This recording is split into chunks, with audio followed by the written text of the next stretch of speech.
Aquí comienza el podcast de Pilates 4K con Alberto Segovia.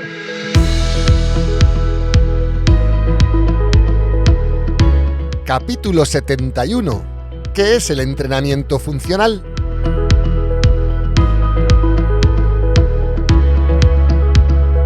Hola, soy Alberto Segovia de Pilates 4K, la plataforma online de entrenamientos de Pilates digital en directo y con correcciones en habla hispana.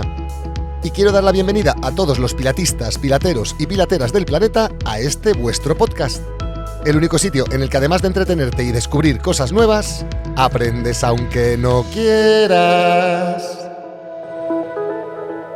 Cada capítulo está diseñado para ser una píldora de aprendizaje de unos 12 minutos de duración, aunque no siempre lo cumpla, en el que abordaremos un tema muy concreto sobre este maravilloso método de entrenamiento y filosofía para la vida, que es el método Pilates.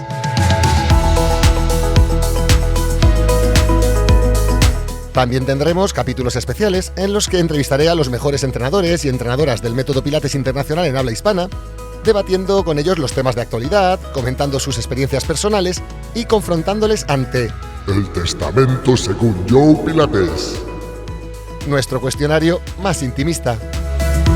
No te lo puedes perder.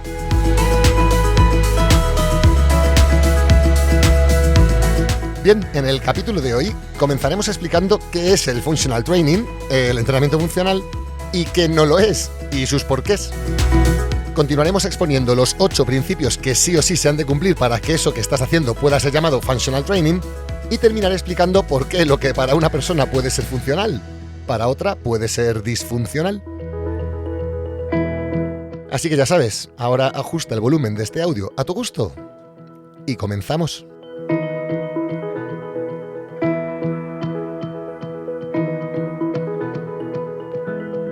Bien, pues lo primero que habría que decir es que el entrenamiento funcional, entendido como técnica de entrenamiento con sus especificidades, idiosincrasia y filosofía propias, fue desarrollado por el que se considera el padre de todo este meollo, el doctor y profesor Bernd Gambetta. El doctor Bernd Gambetta es considerado por muchos como el fundador del entrenamiento funcional en el deporte, el Functional Sports Training. Y además ha sido entrenador y preparador físico de múltiples equipos de diferente índole, es decir, de ambos sexos, de varias edades, de muchos niveles, en deportes como el baloncesto, la natación, el hockey, el tenis, el fútbol americano o el fútbol, el soccer, donde fue entrenador nacional de Estados Unidos. Y además ha sido profesor en Canadá, Japón, Australia, Estados Unidos y Europa, además de ponente en distintos congresos internacionales. Vamos, que Bernd Gambetta es reconocido internacionalmente como experto en preparación física y entrenamiento. Y el caso por el que hoy te hablo de él es porque expuso en 2017 en la Feria Internacional del Fitness FIBO la conferencia The History and Meaning of Functional Training, How Stupidity Destroyed the Meaning of Functional Training. Es decir, perdón por mi nivel de inglés. La historia y el significado del Functional Training, o cómo la estupidez ha destrozado el significado del Functional Training. Bien, pues en esta conferencia Gambetta dejó claro su opinión de que, aunque un entrenamiento sea específico para un determinado deporte, no tiene por qué imitar a este deporte, sino que simplemente debe ser adecuado. Y es que el autor dice que todo es funcional, y define la función como lo que permite integrar movimientos multidimensionales. Es decir, arriba, abajo, de lado, dando la vuelta. Así que, escuchando a Bernd Gambetta, la pregunta sería, ¿qué es funcional? Pues según dijo él en esta conferencia, si estás vivo, todo lo que haces es funcional. Dependiendo de lo que haga, cada persona tiene distintos ejercicios funcionales para sí mismo. Y el rol del entrenador preparador es encontrar el perfecto entrenamiento funcional para cada persona. Y continuó diciendo, el contexto es determinante en el entrenamiento funcional. Es decir, el tipo de atleta, el deporte a practicar, la actividad a mejorar, la finalidad del entrenamiento mismo, etc. Por tanto, no se puede pensar que cualquier ejercicio es válido para todo el mundo igual. Por ello, el profesor apunta a que uno de los mayores errores que cometen muchos entrenadores es proponer ejercicios válidos para todos los usuarios iguales. Y es que para Bernd Gambetta no existen ejercicios funcionales correctos, sino que existen ejercicios correctos en cada situación y en cada persona. Por ello, según él, la labor de un entrenador debe ser analizar al deportista, considerarlo único y guiarlo hacia la forma de entrenar de la manera más individualizada posible.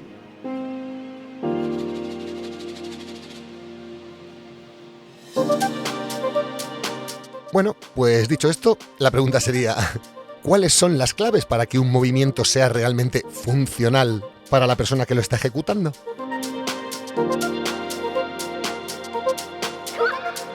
Pues mira, en el Functional Training pasa como en el método Pilates, que hay una serie de principios que sí o sí se han de cumplir para que eso pueda ser llamado método Pilates. Pues en el Functional Training igual. Hay una serie de principios que sí o sí se han de cumplir para que eso que estás ejecutando pueda ser llamado entrenamiento funcional. Y no entrenamiento Superman, ni entrenamiento subnormal, ni entrenamiento supranormal, ni paranormal. Así que vamos a explicar lo más brevemente posible cada uno de estos principios.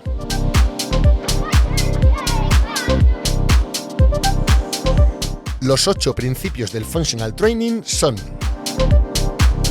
primer principio, se entrenan movimientos y no músculos.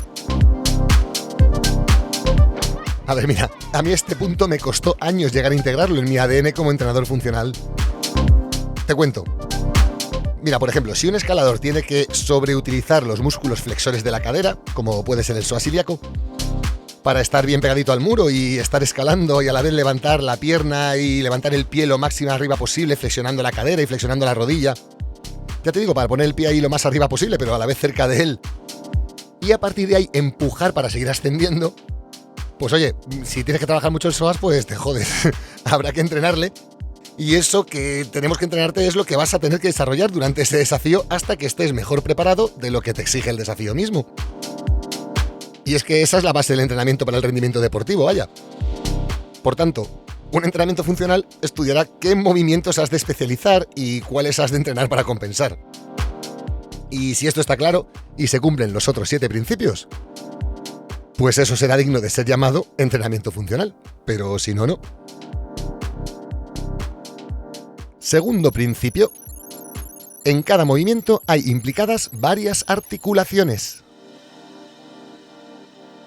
Mira, vamos a poner un ejemplo. Imagínate que es tu primer día en un gimnasio y nunca lo has pisado por alergia o por lo que sea.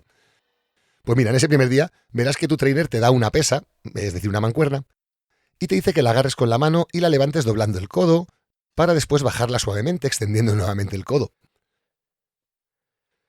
Bien, pues aquí te va un secreto. Dependiendo del nivel de control neuromotor que tengas, es decir, dependiendo de si eres más hábil o más torpe, bueno, siempre y cuando esto lo hayan evaluado previamente en el gym, que eso se puede evaluar con algunos test que hay para ello. Pero bueno, suponiendo que esto sea así y que sepan tu nivel actual de habilidad motriz, verás que te pueden pedir que hagas ese movimiento de levantar la pesa estando con todo el cuerpo sentado en un banco y con la espalda apoyada en el respaldo. Es decir, con todo el cuerpo aislado y sin tener que hacer nada, porque está ahí súper apoyado, súper sostenido. O también te pueden pedir que lo hagas de pie, lo que implica que muchas otras articulaciones tengan que estar trabajando. A ver si se notan aquí las comillas, ¿no? Porque tienen que estar trabajando con sus musculaturas periarticulares como estabilizadoras de la postura misma de estar de pie. Lo que, lógicamente, hace todo un poquito más complejo de gestionar bien para nuestro cerebro. Pues bien, agárrate porque aquí viene la clave de este punto.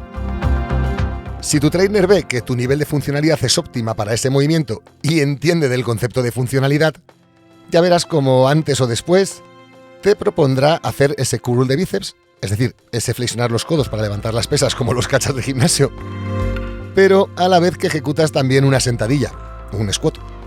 Es decir, doblando los codos a la vez que doblas las rodillas y estirando los codos a la vez que estiras las rodillas, uniéndose así los dos movimientos en uno solo, más integrado, y en el que se mueven muchas articulaciones a la vez.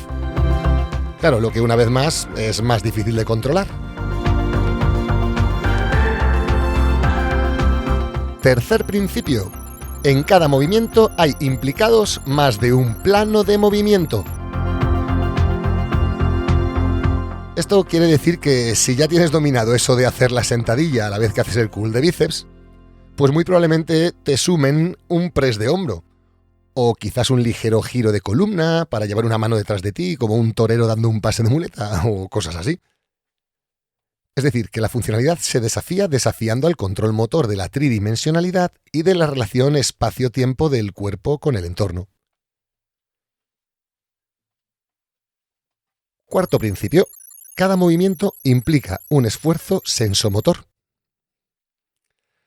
A ver, hablando de esfuerzo sensomotor nos podríamos tirar horas, pero vamos a intentar ser muy breves.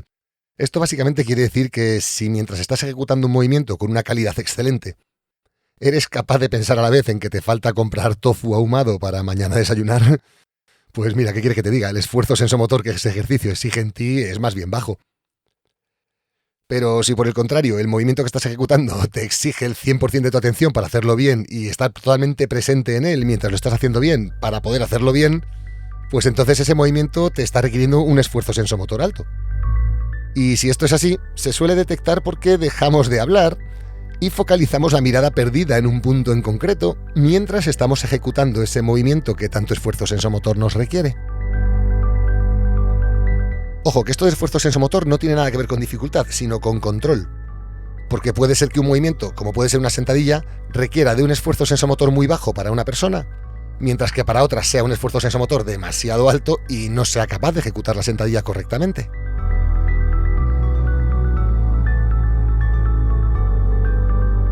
Quinto principio. La ejecución de los movimientos se realiza siempre a partir de la posición neutra de las articulaciones y del cuerpo. Pues mira, creo que esto voy a ser capaz de explicarlo rápido. Imagina que eres mi entrenador o mi entrenadora y por lo que sea me propones hacer unos squats, unas sentadillas, y cuando me coloco para empezar me ves que pongo los pies apuntando con las puntas para adentro y las rodillas también claramente apuntando hacia adentro. O yo que sé, o al revés, que me coloco para hacer la sentadilla con los pies totalmente apuntando hacia afuera y las rodillas apuntando exageradamente hacia afuera, como Charlie Chaplin. Pues claro, supongo que en esa situación no me dejarías ni comenzar a hacer la primera sentadilla, ¿no? O vamos, eso espero. Pues eso significa, si no tienes cada articulación colocada como ha de estar colocada antes de empezar, pues no empiezas. Y punto.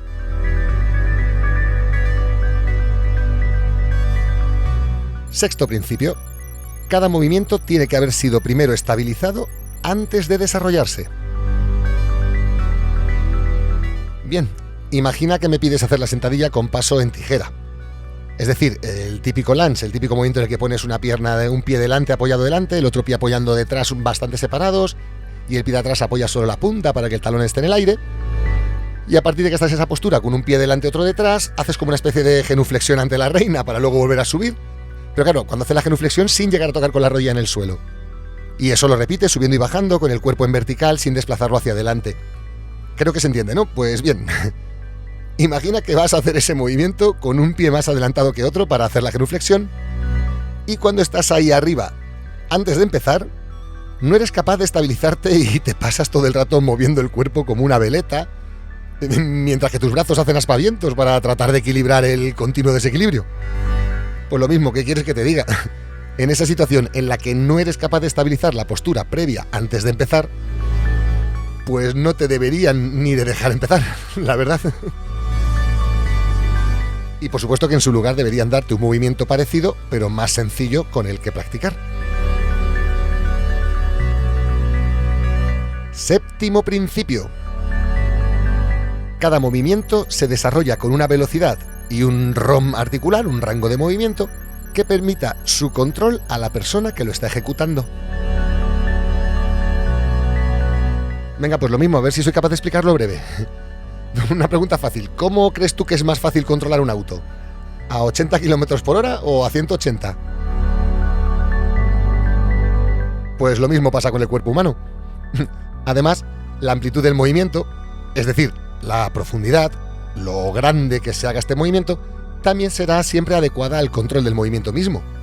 Y es que aquí te pongo el ejemplo de, yo qué sé, un fondo de brazos, de una push-up, que cuanto más profunda la haces, cuanto más bajas el pecho hacia el suelo, más difícil es luego volver a subir, y más fácil es que hagas cosas raras durante ese inicio de la subida para ayudarte en la subida.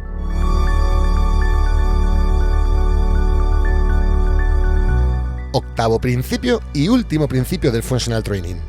La calidad del movimiento es el factor determinante para decidir la ejecución, el peso, la velocidad de ejecución, la amplitud del movimiento y el número de repeticiones de un ejercicio.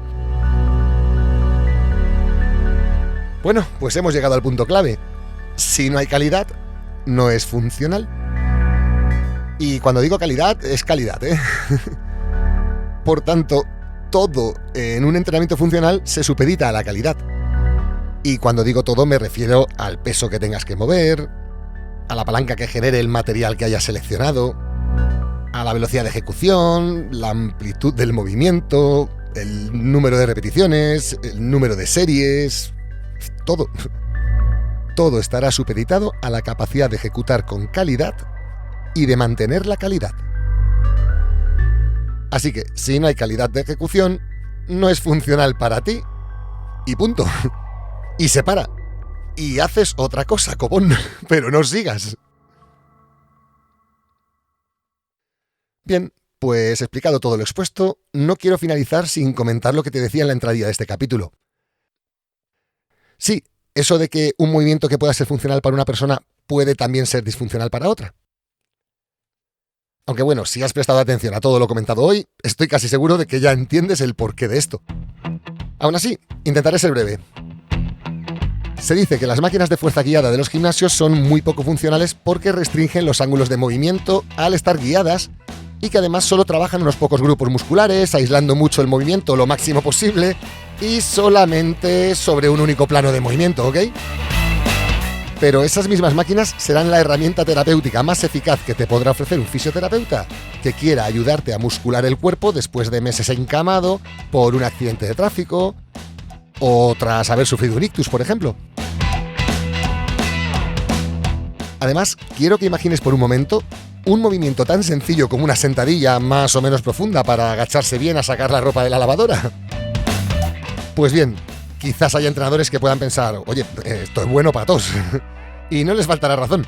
Pero espero que tengan claro que ese mismo movimiento puede ser terriblemente disfuncional para una persona al rehabilitarla de un ictus severo en los primeros estadios de la rehabilitación.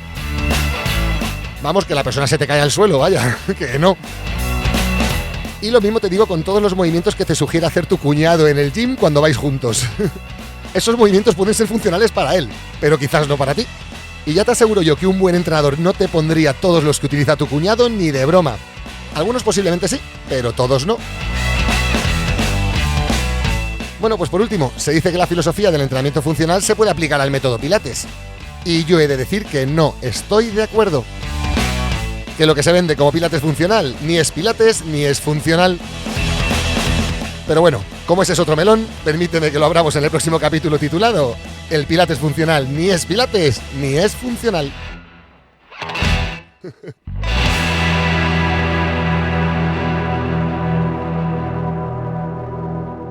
Y oye, que nada más por mi parte por ahora. Muchísimas gracias por tu interés. Nos vemos en el próximo capítulo. ¡Hasta pronto!